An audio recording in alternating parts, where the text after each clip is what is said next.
Yo nací al lado del cementerio.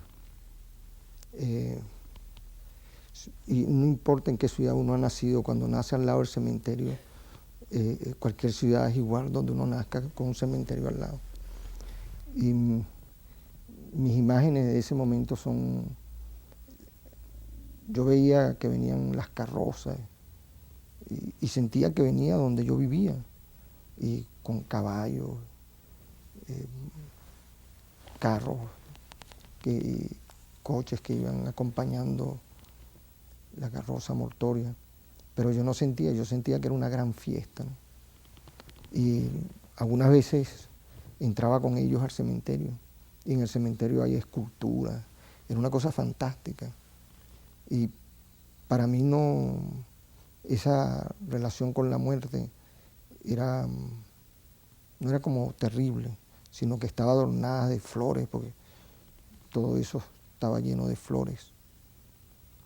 Y esas son las primeras imágenes que tengo. Después de ahí nos mudamos. Y fuimos a un sitio que me parecía lejísimo. Y en verdad la zona que escogió mi papá era un poco aislada, ¿no? Y cerca había una vaquera, ¿no? Tenían como 30 o 40 vacas. Y también chivos. Lo que hizo es que yo tomé leche directo de las vacas. Y cuando llovía, se producían, el agua se estancaba. Y había un animalito que lo llamaban caballito del diablo, que es una libélula, creo, que me parecía maravilloso el nombre, ¿no? De caballito del diablo, era una cosa así como un misterio. Y en ese clima entré a una escuelita que estaba metida en un cerro, era como una cueva más bien, y con una sola pared. Y por primera vez vi un lápiz de color que traía otro muchacho. Hizo un dibujo que no tenía importancia, pero a mí me emocionó tanto que se lo pedí. Y él no me lo quiso dar. Me dijo, no vas a decir que lo hiciste tú. Y con él pasó una cosa extraña, ¿no? Porque yo me acordé todo el tiempo, toda la vida de esa historia.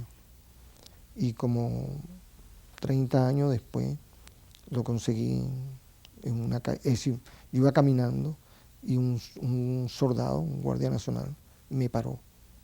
Y yo me asusté, porque yo soy un poco como Chaplin, que cada vez que ve la policía se asusta, ¿no? Y me asusté. Y él me dice, yo soy Cuervo. Y yo no me acordaba quién era Cuervo. Y me dice, ¿tú no te acuerdas de mí? Yo soy el que tú le querías quitar el dibujo para decir que era tuyo.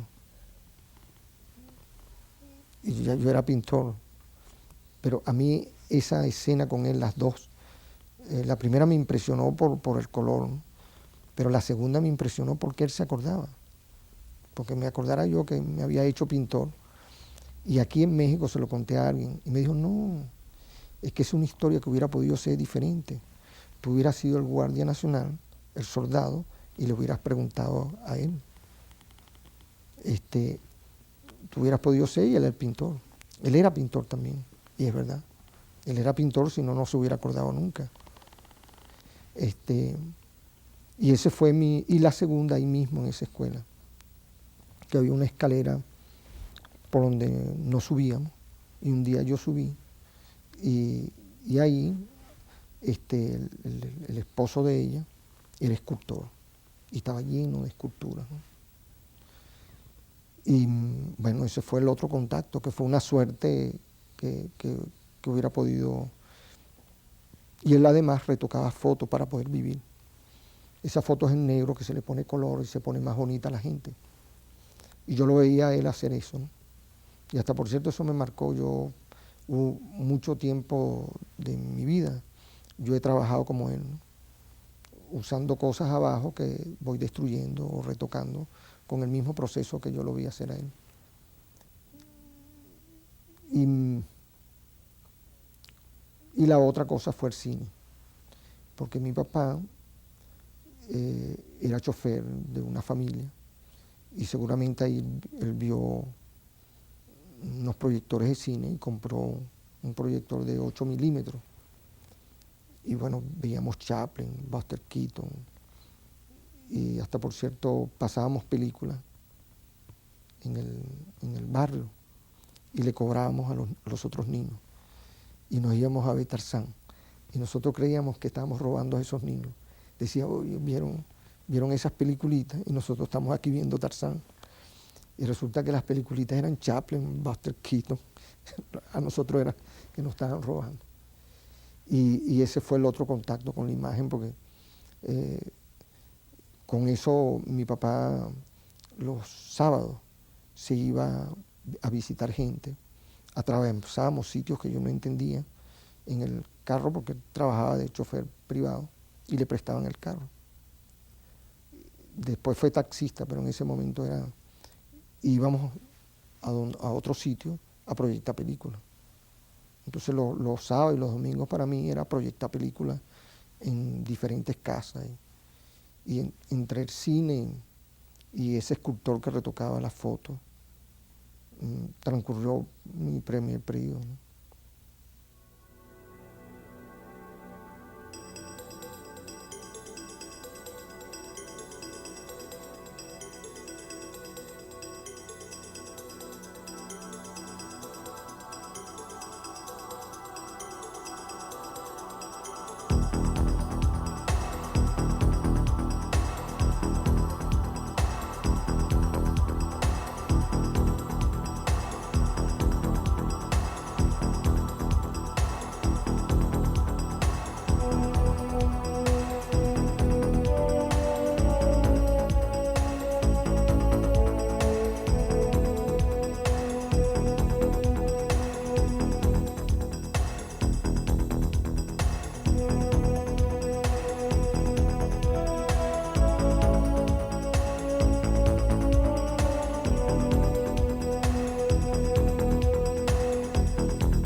Jacobo Borges es uno de los grandes pintores latinoamericanos.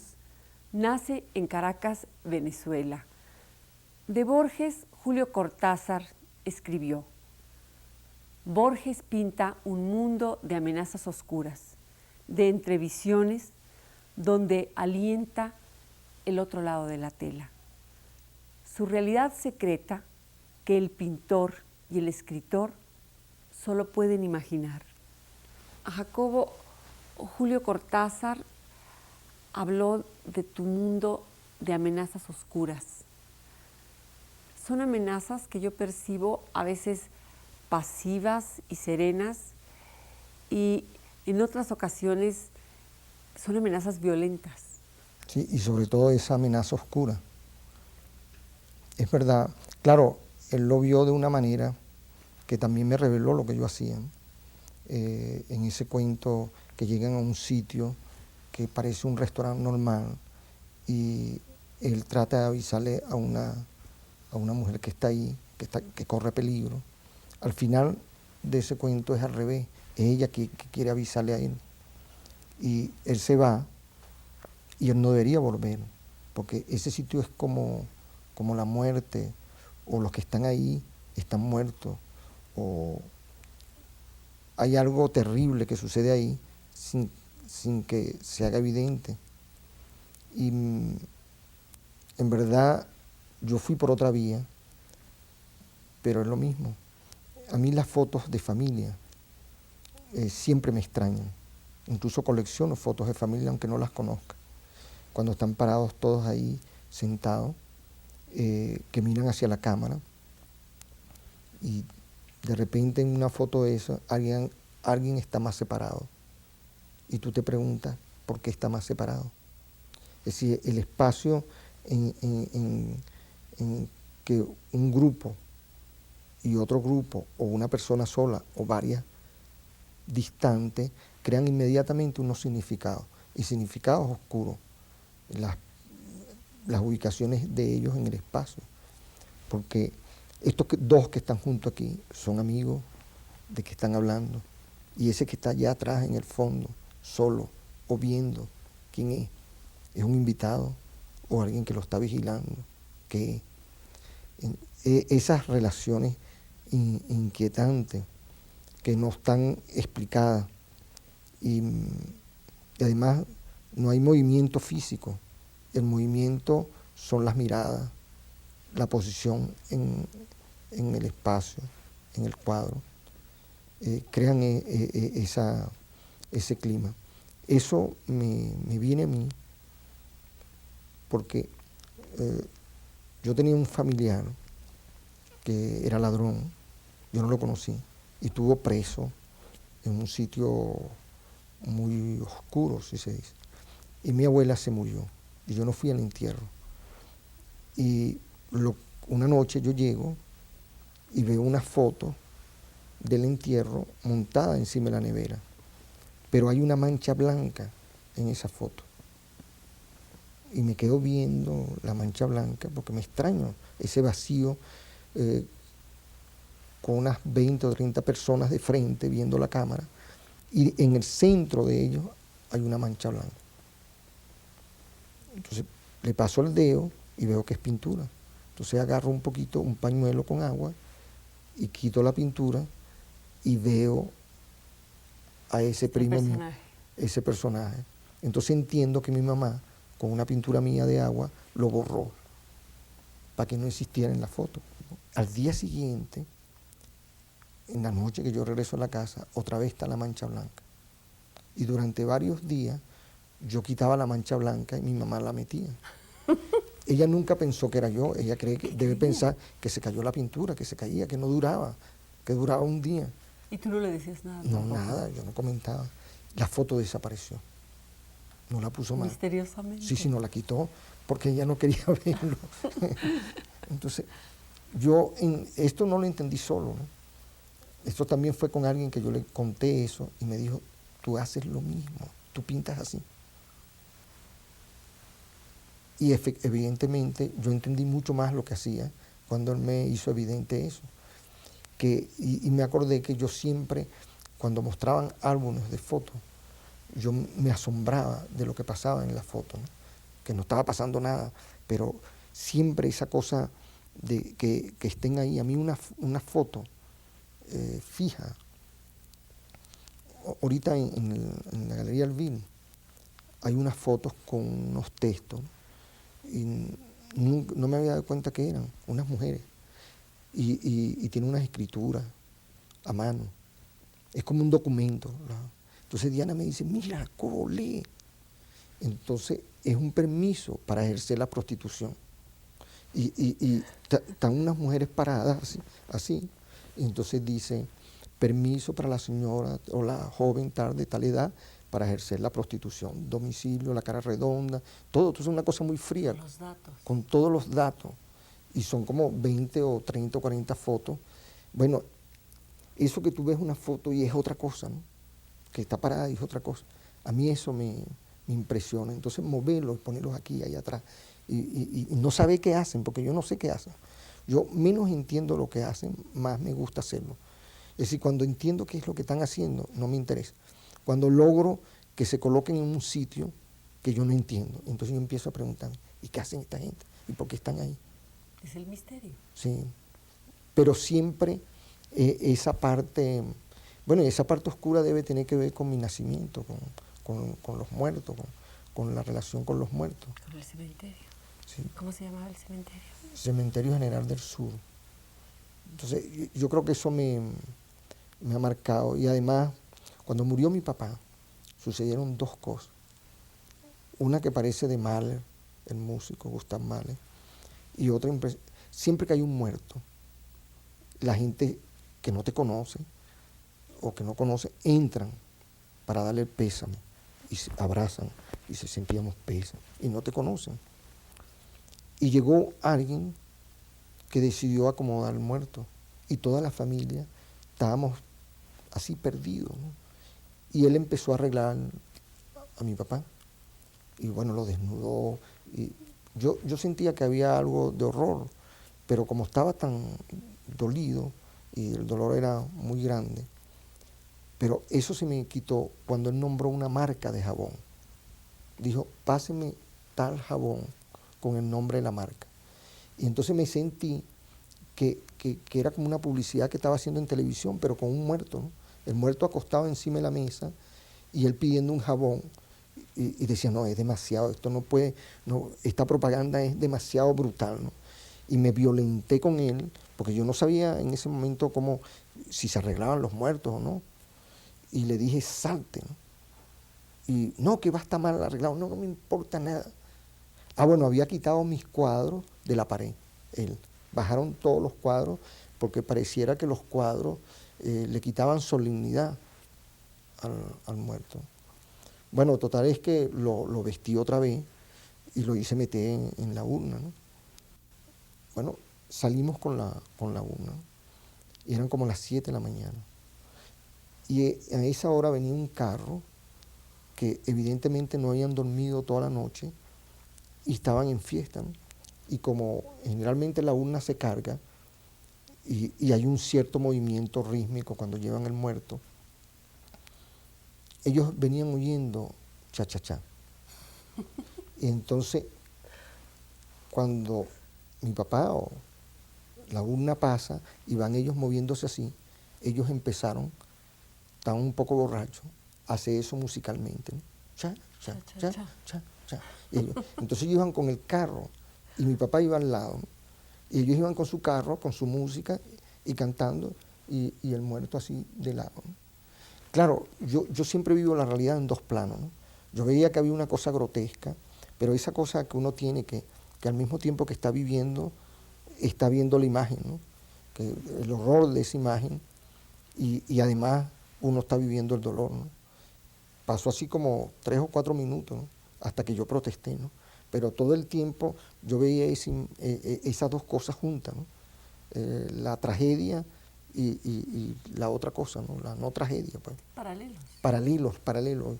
Además yo estaba distante y los veía a ellos montados encima del carro, incluso encima del capó, haciendo los gestos y la urna así que iba de lado. Pero yo creo que debe ser agradable oír música y estar hasta cierto punto no demasiado triste cuando alguien se muere. Sí, lo que pasa es que ellos iban siguiendo el ritmo de los que caminaban. Entonces era como una caricatura, ¿no? No es como, que te iba a decir, como el caso de Mahler, que hay un entierro y del otro lado del río estaba sonando un acordeón. Y él usó esos contrastes, creo que en la quinta, él usa ese contraste entre la cosa solemne y lo otro que va sucediendo. Y que son cosas que además, a pesar de que en un momento me chocó, yo las he aprendido, yo lo utilizaba en mi trabajo. Jacobo, tú eres muy musical. Recuerdo que te encontré en Salzburgo este año con Diana y con tu hija Jimena en un concierto, pero no sé a qué fuiste a Salzburgo, si a dar un curso de pintura o al mismo festival. Sí, bueno, oímos cosas que en realidad no fuimos por la música, perdón, sí fuimos, porque yo acepté el curso porque estaba el festival, pero tú sabes que no respondía y le decía a Diana, respóndele, pide los tickets. Diana dice, no se le puede pedir los tickets si no aceptas. Bueno, esa cosa oscura es la que hay en mi pintura, esa parte, pero que además la hay en Cortázar y en un cuento sentí una afinidad absoluta entre tu pintura y lo el que él cuento escribía. de Carlos Fuentes de Aura, que yo vengo de ilustrar, tiene eso también, que tú no sabes dónde termina la realidad y qué es lo que hay detrás de esa realidad, ¿no? El tiempo que transcurre, es una mujer joven y al mismo tiempo es vieja, pero el joven, al final, uno no sabe si es el otro que regresó. El general. Sí, entonces eso que yo creo que nos une, yo creo a muchos latinoamericanos, yo creo que eso es una cosa esencial en uno, esa manera de vivir la realidad en varios planos, ¿no? Del horror y el no horror al mismo tiempo. El horror que está detrás y que está delante, y el no horror que está delante y que está atrás. la pesadilla, ¿no? La cosa, la amenaza, la traición. Tú tuviste ese periodo de pinturas de niñas haciendo la primera comunión Sí, y de personajes sentados en un prado y que había yuxtapuesto un otro personaje como en una especie de transparencia. sí, ¿O me equivoco? sí, sí, sí, sí. Sí, es así. Lo de la comunión fue después de eso. En ese momento había una montaña atrás en esas cosas, siempre había esa montaña. Era una cosa de oponer los tiempos, ¿no? El tiempo de una montaña que en relación a uno es una eternidad, porque uno es como un instante, una cosa que se mueve, efímera. En cambio, la montaña estaba antes y después. Y, y las transparencias de los personajes es el tiempo de uno. Tú ves una colina y ahí suceden cosas y esas cosas que suceden pueden tener 100 o 200 años, pero la colina donde eso sucede está ahí. Entonces lo que se mueve como fantasmas ahí es uno, es lo que está atrás o lo que viene, la familia, uno, los sucesos, la historia, es lo que se va moviendo. Y pasé a la comunión por casualidad, porque descubrí que el rito, pero no lo pensé, empecé a probar un papel y después empecé a hacer una cara de una niña, de una foto de Lewis Carroll, y después que empecé en eso, descubrí que esos ritos que uno hace es una manera de atravesar el tiempo humano. Es decir, si yo hago este gesto, que es un rito, antes lo hizo otro, y antes otro, y después lo hace otro. Entonces mi gesto se repite. Es como dice Ilíada, un eterno retorno continuo. Entonces el rito hace que el tiempo sea una eternidad, el tiempo pequeño de uno sea una eternidad. Jacobo, también en un momento pintaste o le hiciste un homenaje a Manteña, Sí. con su Cristo. ¿Qué te movió a hacer eso? ¿Un momento de religioso? ¿Un momento de creencia?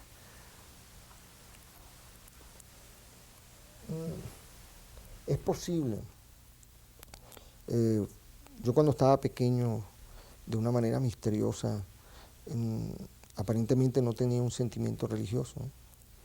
Mi mamá era profundamente religiosa, ¿no? Pero resulta que con el tiempo yo tengo un sentido religioso. Y es posible que eso haya pasado ahí. Mi mamá llenaba de velas toda la casa, ¿no? Que yo la soplaba. Y teniendo 10 años. Y ahora yo tengo una emoción con esas cosas. A Venezuela llegó un japonés de la danza Buto, Kazuo Ono, que tenía 70 años. Y él bailaba un tango extraño, ¿no? Pero él decía que eso le venía de la españolita, la argentinita, era el nombre que tenía, hace como 30 o 40 años. Y esa bailarina fue a Japón y él la vio. Entonces ella se murió y él decía que la argentinita renació en él y que él era la argentinita. Yo me sentí que eso era una cosa extraña, pero yo varias veces he tenido la sensación que yo miro como mi mamá, que yo creo que todo el mundo debe pasarle eso, que de repente los padres, cuando uno cree que ya están olvidados y que han desaparecido mucho tiempo, vuelven a vivir en uno.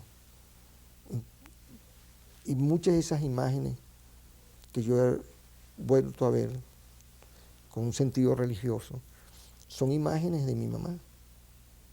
Y para mí el Manteña era el escorzo, la forma que tiene, es la pintura, pues. Pero eso es lo que yo digo. Pero lo que siento es otra cosa que está debajo, que aparentemente no soy yo y es mi mamá. Hay un doble sentimiento finalmente Sí. cuando pintas. Sí, Eres dual, dual. no eres de trilogía, eres más bien de dualidad, ¿verdad? Sí. Yo creo que en realidad el artista vive simultáneamente la tragedia y la alegría al mismo tiempo. Y en realidad una obra de arte en un espacio como dice Jorge Luis Borges, en ese punto que está debajo de una escalera en el Aleph, que en ese punto está todo lo que sucede en el universo. En realidad un poema, un libro, un cuadro, una música, está todo. Tiene que estar todo. Es todo un universo. Un universo. Y uno lo vive así. ¿Cómo es tu relación con el agua, Jacobo? Porque luego tuviste esa serie que llamaste Swimming o Nadando, con personajes en los que había angustia y no sabías si estaban nadando o estaban ahogándose. Bueno, en verdad después que llegué, ese tema siempre había estado. Además, mi relación con el agua es una relación, bueno, yo no sé si es dramática o feliz, ¿no? Pero yo he tenido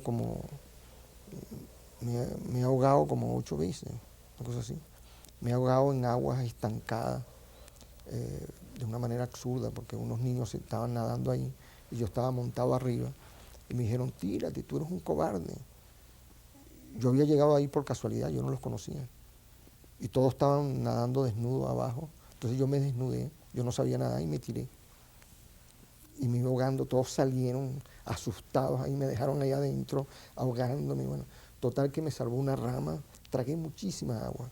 Y después cuando salí, botaba el agua, en una cosa tirado ahí desnudo, y ellos se volvieron a tirar en el agua y nadaban, y yo oía detrás de mí las risas de su goce de estar en el agua, y yo botando agua solo ahí, ridículo, ¿no?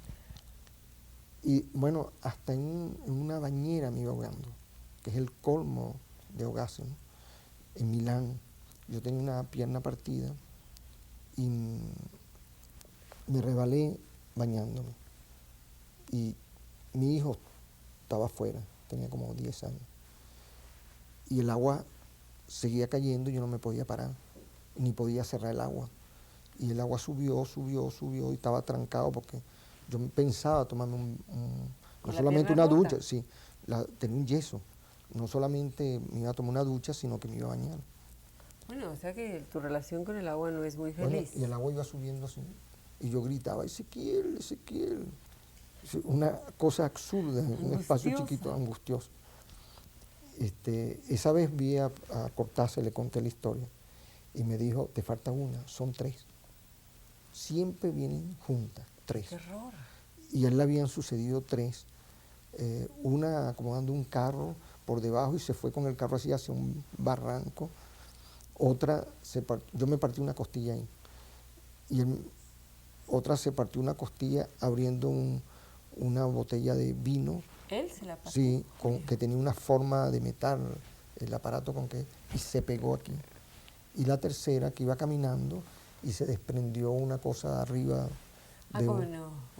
Unos trabajadores sí, en una calle. Sí, se desprendió un ladrillo, no sé qué, y lo rozó solamente así, le partió otra costilla. Entonces me dice, te falta una. ¿Y cuál fue la tercera tuya? No me acuerdo. ¿No? Bueno, de repente otro ahogada, porque después de eso, en verdad, la más grave fue eso, que me quedé sumergido así en el agua. ¿En el mar? En el mar y me llevó como 100 metros o 200. ¿Y fue difícil salir? No fue difícil. Me ayudaron a salir. Lo que fue difícil fue ese tiempo que estuve debajo del agua. Yo no me defendí. El papá de Diana me agarró porque era una corriente, pero yo lo solté y no me defendí. Y no sé cuánto tuve, si 1 minuto o 2. ¿No? Lo cierto es que cuando salí por primera vez a flote, yo no quería vivir, me dejé hundir otra vez. Yo tengo muchas experiencias con la muerte. Muertes cayéndome me he dormido y he bajado con un carro así como 200 metros dando vueltas así. pero ibas conduciendo el conduciendo, automóvil. pero sabía lo que estaba pasando en los golpes, ¿no? Y todas las imágenes amontonadas. Pero en esta cosa, en esta del mar, yo tuve la cosa que era una cosa como dulce, oscura, ¿no? No un espacio, pero dulce, ¿no? Que tan dulce que cuando yo salí la primera vez, y debo haber estado intoxicado, ¿no? Pero tuve la sensación de la luz y todo eso, pero no la tomé en cuenta, me dejé hundir. ¿Esto te llevó a hacer algunas pinturas que eran muy plácidas, pero luego había unas muy violentas? Lo curioso que eso pasó, yo estaba pintando un cuadro en el estudio y pinté una figurita caminando debajo de un agua, que no sabía si era río o era mar, y la figura estaba caminando debajo del agua. Y yo decía, no puede caminar debajo del agua, porque yo siempre hablo con el cuadro en algún momento. Lo que pasa ahí yo lo discuto, ¿no? Y si es lógico lo borro, pero si no lo entiendo lo dejo, ¿no? Entonces decía, ¿cómo puede caminar debajo del agua? En eso se me ocurrió que yo quería ir al mar, ver el agua. Y entonces nos fuimos. Pero me llevé varias cosas. Me llevé un cassette de DBC, La Mar. Me llevé un libro de Bachelard sobre el agua. Y me llevé una obra de teatro de Eurípides, las Troyanas, que al final ahogan a todo el mundo ahí. Y me fui preparado para descubrir el agua. Lo cierto es que a las 3 de la tarde nos regresamos a Caracas y pasaron una gente y oí que hablaban de playa oceánica. Y la palabra, no sé por qué no entendí nada, la palabra me parecía maravillosa, la frase. Ya cuando nos íbamos a regresar, llegaron los padres de Diana y fuimos al mar, porque volví a oír la frase y ellos lo invitaron. Y cuando llegamos al mar ellos no estaban. Y yo dije, ellos no existen. Y ahí fue que empezó esa historia del agua, que hizo toda esa pintura. Jacobo, ¿por qué pintas?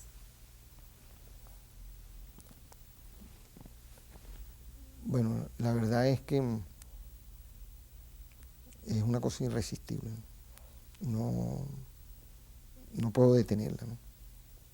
Es incluso, de mi punto de vista consciente, yo admiro mucho a la gente, me gusta mucho la gente. Y muchas veces descubro en la gente, en cualquier gente, en la gente común, en amigos, que tienen una riqueza extraordinaria. Y uno dice, bueno, ¿por qué no pinta? ¿Por qué no hace poema? ¿Por qué? Y yo digo, ¿por qué esa necesidad? Es una cosa que me domina, que no puedo. Yo transformo las cosas, yo veo y tengo un mecanismo en el cerebro que empieza a cambiar las cosas y a verlas, ver la forma, los colores. No puedo. Incluso hay una situación dramática o alegre y yo inmediatamente soy como una cámara, pues, encuadro lo que pasa afuera. O sea, no puedo vivirlo solo, lo vivo y lo transformo al mismo tiempo. Es imposible de ser de otra manera. Es una cosa que está inserta en uno, es decir, como si uno tuviera fabricado de esa manera. No me puedo escapar. La técnica y el color, ¿cómo los sorteas en tu pintura? Yo cada vez que pinto un cuadro vuelvo a aprender la técnica. Yo tengo una mala memoria de la técnica. Yo tengo que aprender cada vez que trabajo. Hago todos los ejercicios como un jugador de tenis o cualquiera, o un violinista que tiene que hacer ejercicio. Yo hago ejercicio cuando tengo claro qué tipo de ejercicio tengo que hacer, porque han pasado muchas cosas antes que yo llegue ahí. Entonces, la técnica en ese momento no la siento porque ella se da con lo que estoy haciendo y después la olvido. Jacobo, muchísimas gracias. Gracias a ti y gracias que esto se está haciendo en México, que tanto amo. Con Jacobo Borges, Silvia Lemus.